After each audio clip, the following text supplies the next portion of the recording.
That's what's happening. So, Lindsey, we're live today on our weekly Friday sync up that usually just you and I do. But today, if it worked, we should be broadcasting to LinkedIn. Yay! All of our LinkedIn homies that are pushing us, promoting us, following along on our journey. Hopefully, they can also benefit from some of this conversation that we're doing. But I'm on LinkedIn. I don't actually know where is it broadcasting. So, oh, you know what? It's broadcasting right on my profile, at the top of my profile. Oh, that's cool. Yeah, no idea, bro. Let me see if I can share screen so you can see it. This is LinkedIn. Look, right at the top of LinkedIn. Ah, So I don't know if like that means yeah, I guess it'll alert people that like we're live. It must, I guess. I don't know, whatever, man. People have been wondering, what are you guys doing? So this is a chance for us on a Friday just to like say what's up and talk. But yeah. how's your week as we get into back to school craziness? Been good. It's busy, but that's good. I've been talking to a lot of customers this week. Yeah, can we talk about that? Because I remember when we first met 4 years ago, and you're like, I'm not a salesperson. I'm not good at No. talking to people about stuff like I'm a teacher, I'm an educator, I make curriculum. Now you're selling micro school packages, running webinars, taking client calls and stuff. Yo, like how does that feel? I guess like I always thought of sales as like when I was a teenager, I had a job as a door-to-door salesperson selling newspapers, which was the worst job ever. But I always thought of sales as like trying to convince somebody to buy something that sucks. But it's totally different world when it's like your thing that you made and you love and you're passionate about and you're talking to people who are also passionate about it. It's like I remember I this is what said I that. love. This is what I love. Okay, we're now best friends, like that's how Yeah, it if most of the time. if if they make a movie one day or a case study on Schoolio, just watching your transformation from like educator to sales boss, and then in some ways like me sort of now learning more about how to teach and curriculum and education. Mhm. It's crazy the stuff we've learned in the last 4 years together. But let's talk about the micro school because we've had some people reach out and say, hey, is this a new division? Is this an add-on? Like, how does it complement what you guys are already doing? Because at the end of the day, we built an incredible curriculum platform. And then customers are using it the best way they see fit, which has been our mantra, like learn your way, Lego piece this thing based on what you want to do. We're going to give you all the pieces to make whatever you want to make. But how would you talk about our micro school division? So micro schools come really naturally because, as it turns out, a lot of our customers are running micro schools, and really every homeschool family is their own little micro school because you have multiple age kids. You're doing that like one room schoolhouse, even if you only have 2, 3, 4 kids. So the micro school is a natural extension to that, and where like we're providing curriculum, but we also have always been all about like supporting you and like teaching strategies and helping neurodivergent learner strategies and all of this sort of stuff that we've always done as like customer service, customer support is really a lot of that like teacher training for micro Mm-hmm. schooling as well. So that part really comes naturally. And then, obviously you've been mentoring people in business for a long time. So that part comes naturally to us as well. So we have all the pieces. And then it's like we have customers already taking our pieces and building micro schools. So we can Yeah. put something more together that helps them even more and sort of start spreading that word. And I'm really passionate about micro schools because the two most common micro school founders are teachers who still love kids and still want to teach kids, but want to get out of the traditional system. That was me. And homeschool moms who are homeschooling and they're at home with their kids, but it's a struggle financially to have one partner out of the job Yeah. market to be financially secure while you're homeschooling. And I've been that person too, where you can add a few kids to your homeschool and start supplementing your income. So those two major Correct. players in the micro school founders, I've Yeah. been both of those people. Yeah, and we don't talk enough about that because when I met you, you were already in the bubble, acting as a micro school parent within the COVID, period, right? So it's already been something that's in your history. Yeah, during COVID, when we were allowed to like bubble with a single family or whatever the rules were, Yeah, yeah. our neighbors had some kids and they came to our place every day for school because we were homeschooling and I was teaching my kids already. I was like, yeah, sure, send them over, bring them in. And it was really awesome to have that. Like homeschooling is awesome. And then having a few more kids, it was like a little bit more work for me, but nothing impactful because a lot of it Right. was like group learning. And then the side for my kids where it was like now they have like friends here every day and we can do like some more collaboration, some more group work, Hmm. presentations, like all that sort of stuff was just like elevated by having a couple extra kids here. Yeah, and really for us, that's the motivation. We didn't go down the path of launching a micro school division. We saw micro schools organically popping up in our ecosystem. Mhm. And then if they're gonna pop up anyways, then we might as well help figure out how to accelerate it and make it even more impactful. So for those that are thinking about starting a micro school, the program is a 2-week cohort. We run it like an accelerator, and because we spend a lot of time in accelerators and Google and Amex and some incredible people. And so we know what an accelerator value is if done correctly. And our program for 2 weeks covers a bunch of things, right? How to run a business, how to win customers, how to understand the duties and sort of the roles of a teacher if you've never taught before, how to create your own curriculum, and then how to best utilize the Schoolio platform so that from day zero, when you say, I'm a school focused on these things, you have all the tools already run. But the thing I'm even more excited about is the ability for the educator to bring their passion into the school. How would that work? Yeah, that's what I love about it too, is like rather than us doing our own micro school, we can help all these other micro schools that are all niche in their own passion and their own thing that they're into. So when I had the micro school here, we live on a farm. So we did a lot of like planting and we did animal care. We took care of the chickens, we collected the eggs, all that sort of stuff. And we built forts and that was our niche. If you were to run a micro school, it might be like entrepreneurship focused or it might be music focused or something like that, right? And every founder has that like passion that they want to bring to it. And we can be the academic side because you got to cover your academics. But all homeschoolers know that only takes you like 2-3 hours a day. Right. And then you have the whole rest of the day to like explore passions and whatever your niche is. And parents can pick Yeah. where they want their kids to go based on those passions too. Yeah. So that's our vision, guys. How could Schoolio be the largest micro school directory Mhm. where every micro school is led by an educator who's got a passion they're bringing, supported by the platform and all the other things that we provide. But how cool would it be if I'm traveling? I can now know there's a Schoolio in every neighborhood with my kids. And if my kids are into certain types of passion, I can find somebody who can bring that out of them naturally.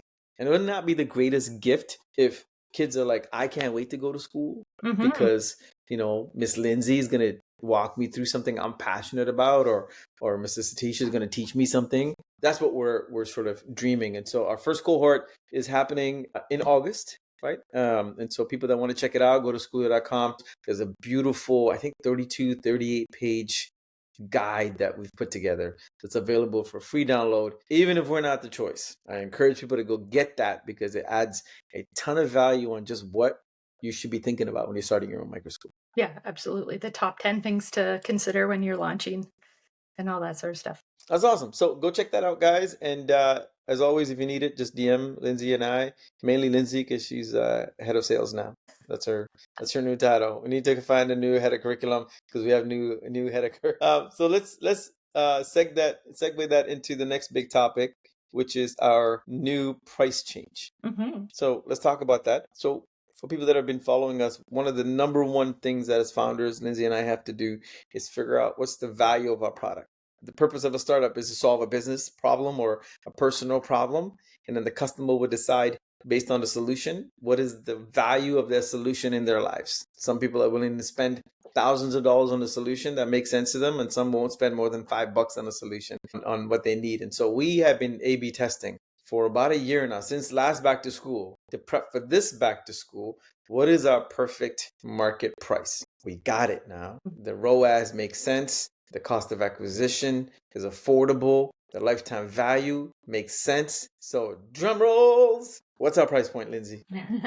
All right, so we have 2 packages now, well, 3 technically, that you can choose from depending on what you need. So we have our core package is $29.99 a month, and that is every course in our library under math, language arts, science, and social studies. So you get all your interest-based electives, and you can make a nice, beautiful full year of content based on that core and elective library. And then our other library is our future readiness library. This is all the stuff that we believe traditional schools tend to miss, but Right. are an important part of a comprehensive curriculum program, right? Like what? Like what? I don't believe you. So that's your financial literacy, social emotional learning, digital safety, and emerging technologies. All of that Oh, in look that at library. you. You're on point today. I'm quizzing you on the Covering fly. it all. Man, so we're looking at $40 for the full package Mhm. per month. Works out to $400 because if you sign up annually, we give you 2 months off. So summertime, you don't have to pay for it. If you do monthly on the core, it's only $29. And so we stack up really nicely against the competitors, but where we offer more is for the same price point.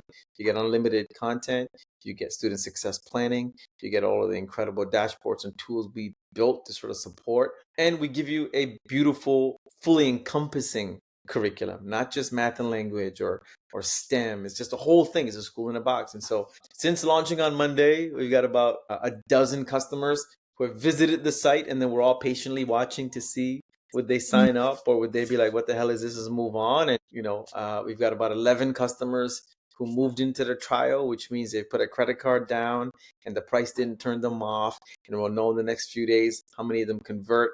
But it's a great feeling to know we sort of figured this out, and now we can sort of move ahead into this back to school more confidently that we have a better, healthier financial plan as we seek out investments. Yeah. Right. So Yeah, and I mean, super proud. staying affordable has always been a part of our mandate. So it's always been like a finding that right fit. Yeah, exactly. As we put this price point out, one of the things that I think we should just debunk a little bit is some of the continued sort of misconceptions. Okay. And I'll throw the first one out to Sounds you. fun. Okay. Okay. Are we only Canadian for curriculum? No, we are not only Tell us more. So we're international. We have customers in 11, 12 countries now. 11. Yeah. Most of them are in the US and Canada. And we have all of our programming, all of our math and science is available in metric or imperial, depending on where you are, you can pick. And then our social studies, we have our full US library, US history and geography, and a full Canadian library, Canadian history and geography too. So yeah. So we're for everybody. I like it. The second thing, and somebody just did a review for us, which I believe was a competitor who paid for that review to happen, but Schoolio is not a complete kit. Yes, it is. Why? Why is it a complete kit? Lindsey, tell the people. It has all of your subject areas. You can cover everything. It covers everything your kid should cover in a full year.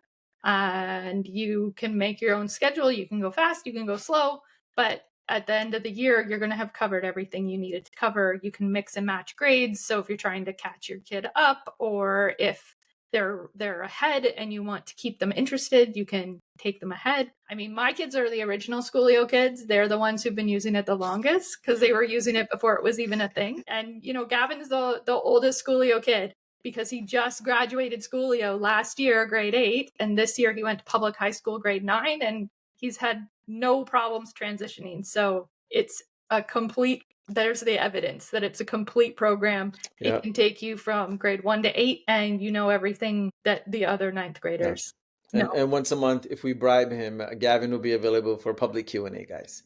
So you can ask him to see if this is all right or wrong. The other thing we've been hearing a lot from new customers that are popping up is, do I need the books and digital?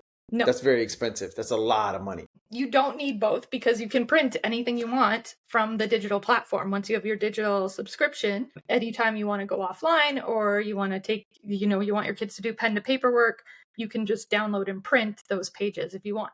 A lot of our customers like to get the books in addition.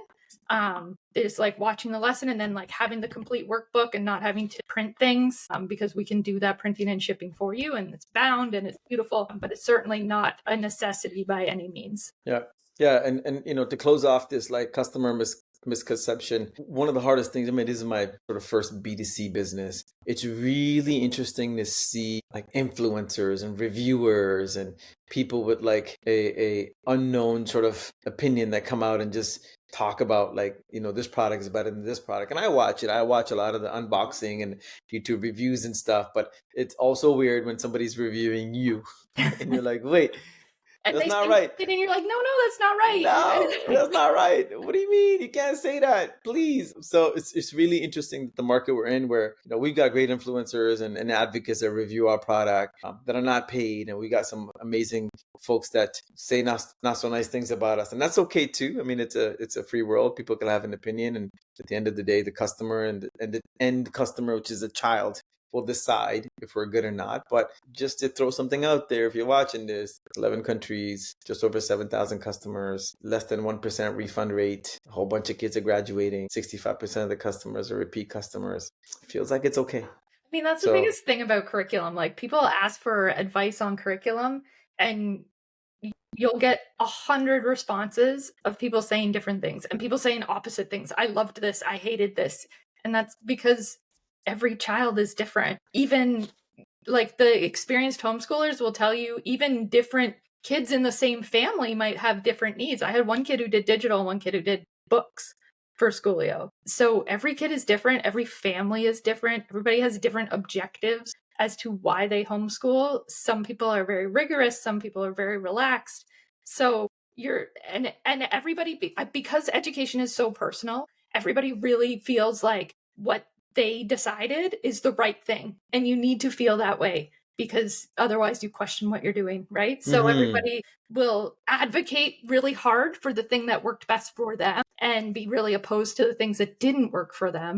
But at the end of the day, like, you have to decide what works for your family, and you can only decide that by trying things out and thinking through what it is you want, and then landing on, and then maybe trying some things. That's why we have a free trial, so you can try it out and see for yourself. yeah. And then, Yeah. like, And I the love, biggest thing is, like, just ask questions. If you're not sure if you can do some, like, do you have this feature? Does this work? Just ask us. yeah, and I think the point you said about every family and every child is uniquely sort of supported. That's what I love, because at the end of the day, we would love to be like, no, you buy a bundle or nothing.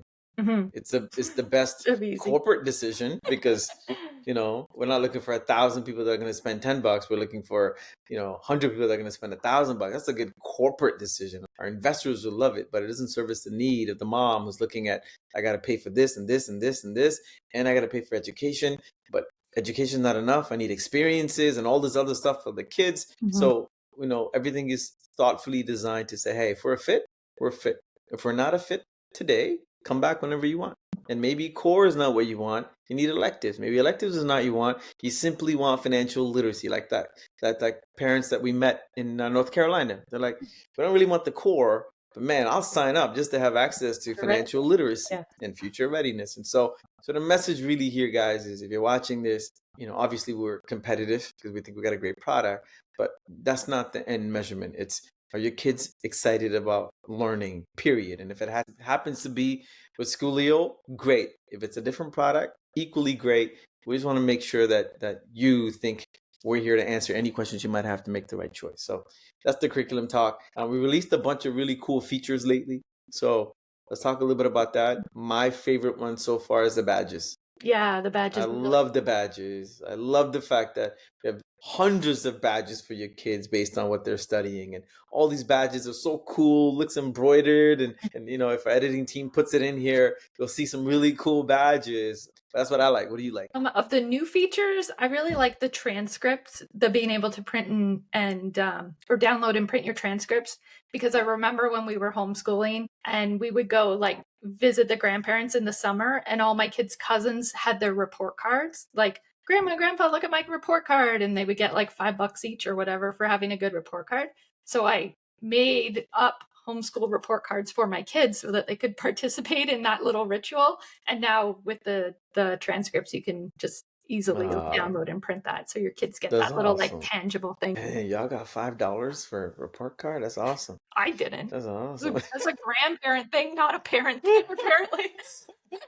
I got beats. We It's didn't like do that when you were a kid, but we'll do it for our grandkids. mine was always, you got this much. What happened to the rest? Yeah. Oh, you Doesn't got matter. 89? What happened to 95. the other 11? I was like, come on, man. We're now a stereotypical South Asian family. Nothing is good enough. It's okay. I paid for therapy. I'm good. Talking about paying for therapy, I'm always talking to people about us and trying to get some feedback. But one of my friends was like, listen, I know your backstory from Singapore and sort of labeled dumb and stupid, and nobody understood you had ADHD and dyslexia and all these things. And then your partner also has some neurodivergency superpowers. Mhm. And then the two founders who are neurodivergent created a product that is helpful to hundreds of neurodivergent kids, not by accident. But I've never looked at it like that, because so much of our story, we just talk about it. But it is kind of cool that we've taken sort of our history and made it into a product. Yeah, absolutely. We're helping solve for the next generation what was not solved for us, right? Yeah, when we talk about like a bite-sized videos, for some customers is not enough. Only 2 minutes, only 3 minutes. But for that kid like me with ADHD, 2.5 minutes to 3 minutes is a long time Hmm. for me to learn something. And so, what are some of the things that now, when we look back on our roadmap, we're like, those are good decisions based on sort of our own style of learning. Hmm. Yeah, the bite-sized lesson, so that maximizes their engagement. Like, let's capitalize on what limited attention we have. And it helps with retention too, because if something's too long, you just zone out. It's much better for a neurodivergent kid to watch the video over again if they didn't understand than to have to sit through 10 minutes of something that they understood in the first two, right? Exactly. So that's big. One of the things I really like is the alternative demonstration of knowledge, where it's like there's other ways to show that you understood something than to write a standardized test, like fill in the blanks or whatever. So that's where we have lots of like projects and hands-on, and art is a big one too. Like Can you give an example of that, just to like put that point into the ground? Like, give me an example of an alternative. I know I'm putting you on the spot, but just yeah. like presentation. So we'll do some things where it's like, instead of writing a paper, you're gonna present orally. Like, think of how many ADHD kids, or really any neurodivergency, probably you would rather have given an oral presentation than written a paper. 1,000%. Right? 1,000%. It's just, and a lot of our things, like we might say sometimes your assignment today is a writing project, your assignment today is an art project, your assignment today is an oral project. But we really encourage parents to alter that stuff as needed. Anytime we say writing project, you can change that to oral. If you know they understand it, but they struggle with writing, then just change it so that they can show you what they know rather than what they can write, because they can't always. Yeah. That was literally my childhood. I'm like, can I just tell people what I'm thinking? And I don't have to figure out how to write a 1,000-word essay because it hurts in my brain, but I can tell you a beautiful story in 10 minutes. If you just let me talk. No, sit quietly. Right. And I'm also double jointed. Writing hurts. So now I'm in pain trying to think about how to take my words and put them onto, oh man, all the trauma's coming back. Here we are doing something positive. So I appreciate that. Closing out the first 10, 12 days of July. We got some fun activities. Our books are going on sale for back to school. Digitals flying off the shelf for subscriptions. But we're still looking for a few more people to join our team. So content people, social media folks, PR folks. I think we're ready to be more popular now. Not from an ego perspective, but just awareness. If you could help us reach more homeschoolers, reach more community partners, that's how you can help us if you're a fan of us doing what we're doing. So any last words before we sign off? No, I guess a lot of people are watching this on LinkedIn. So if you're interested in microschooling, join our webinar that's coming up on Monday. The registration link is on my LinkedIn. I think it's probably on yours as well. So you can just learn more about it. It's just get to know each other and see what is up with this crazy microschooling movement. Guys, you see what she did there? She's always closing, always be selling. ABC. Lindsey's on point, ready to go. Until we see you guys next week. Thanks for your time. If you're watching this on social media, we appreciate that too. Thanks for letting us share. We'll see you guys next week.